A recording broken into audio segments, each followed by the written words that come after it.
સરસિયા તળાવ વિસ્તાર છે એમાં જે ચાંદ બેકરી છે એની પાસે જો અનધિકૃત દબાણ હતું એને હટાવવાની કામગીરી પોલીસ બંદોબસ્ત સાથે કરવામાં આવી રહી છે।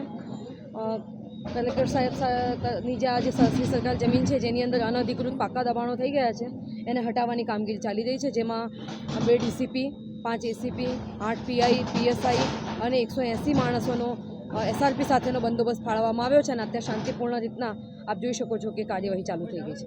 Thank you. અત્યારે સરસિયા તળાવ પર સરકારી સર્વે નંબરમાં ઘણા લાંબા સમયથી બિનઅધિકૃત વાણિજ્ય તેમાં રહેણાંકના દબાણો હતા, જે કાયદાની પ્રક્રિયા અનુસરીને એમને પૂરતી તક આપીને પુરાવાઓ જોઈને નિર્ણય સિટી સર્વે સુપ્રિન્ટેન્ડન્ટ અધિકારી શ્રી 3ની કચેરી દ્વારા કરવામાં આવેલો હતો અને એ હુકમની અમલવારી માટે આજે અત્યારે આ પ્રક્રિયા ચાલી રહી છે।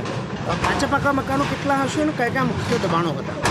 મોટાભાગના મુખ્ય દબાણો આપ જોઈ રહ્યા છો તે પ્રમાણે પાક્કા રહેણાંક અને પાક્કા વાણિજ્ય પ્રકારની પ્રવૃત્તિના મકાનો હતા, જે પૈકી હાલ આગળના ફ્રન્ટ પર વાણિજ્ય દબાણો દૂર કરવાની કામગીરી ચાલુ છે। દબાણો હટાવ્યા બાદ અહીંયા કોઈ વિકાસના કામો થવાના છે?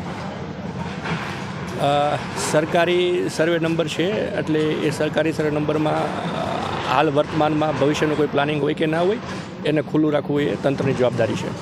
ફરી આ દબાણો અહીંયા ઉપસ્થિત ઊભા થશે તો કેવી કાર્યવાહી કરવામાં આવશે?